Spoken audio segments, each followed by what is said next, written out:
আসসালামু আলাইকুম ওরহমতুল্লাহ। স্বরচিত কবিতা দুনিয়ার বড়াই। ঘটমান চলমান ঘটনাকে বর্তমান বলা হয়। এক পা সামনে এক পা পেছনে, পেছনে ফিরে তাকালে হয় অতীত, সামনে চলতে থাকা হয় চলমান। সামনের পা বাড়ানোর আগে ভাবাকে বলে ভবিষ্যৎ।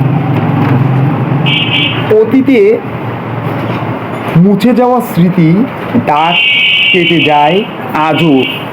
কত শত সাম্রাজ্য সভ্যতা লুটায় গেছে, থাকেনি কো জুলুম শাসন শোষণ, শাসকের ক্ষমতার বড়াই।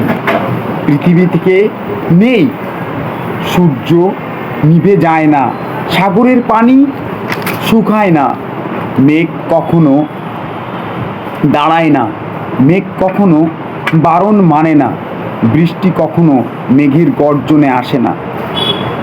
হুকুম একজনেরই, রব। রব যখন হুকুম করেন দুনিয়ার জান্নাত দুনিয়াতেই রয়ে যায়, প্রবেশ অধিকার বন্ধ হয়ে যায়। দুনিয়ার দরজা জাগরিক নাগরিক শক্তি আর চিন্তা সকলই ক্ষীণকাল দান একমাত্র তোমার রব। আসসালামু আলাইকুম ওয়া রাহমাতুল্লাহ। ধন্যবাদ সকলকে। Save the environment, save the world.